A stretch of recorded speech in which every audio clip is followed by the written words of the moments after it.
Every writer eventually realizes that their brilliant original premise has been done already in some form, and that's good.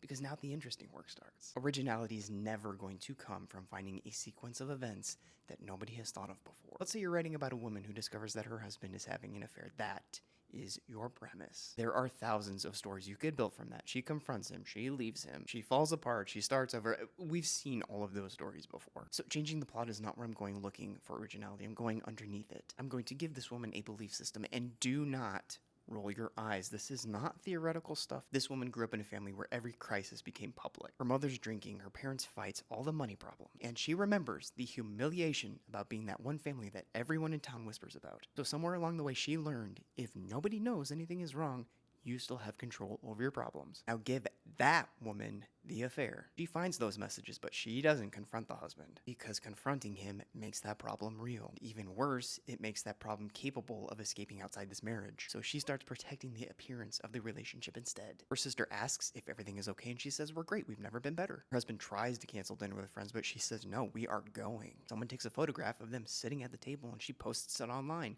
15 years of great marriage with a heart emoji. Her husband knows that she knows by now, and she knows that he knows, and neither of them are saying it. The woman he's been sleeping with, now she wants to tell people, and now our character is trying to keep everything from coming out in the open. Maybe she contacts that woman and offers her money, or threatens her career. And you can imagine what this character might do when she becomes desperate. And by the way, this is the foundation of my story construction workbook, Trauma as Engine. It is a system for building exactly this kind of belief and letting it generate your story for you. Because look what happens when we keep following this one. Maybe her husband finally says, "I want a divorce." And she says, "No, not yet." He's not really desperate to save the marriage, but we can say in 6 weeks, maybe their daughter is getting married. Because there is absolutely no way she is letting that wedding happen while family is there asking, "Where's your husband? What happened? What went wrong?" So now she asks him to stay for 6 more weeks, smile for photographs, and sit by me at dinner and pretend. We have a woman who would rather preserve a marriage that is dead than have to explain to people why her marriage died. The affair did not create that story, the belief system did. Give that same affair to a woman who believes that betrayal must always be punished, and you get a completely different novel. Give it to someone who believes that good people forgive, and you get a completely different novel. Finding out that someone has already written something similar to your premise does not bother me. Premise is only the surface, because your protagonist is capable of generating a story that is not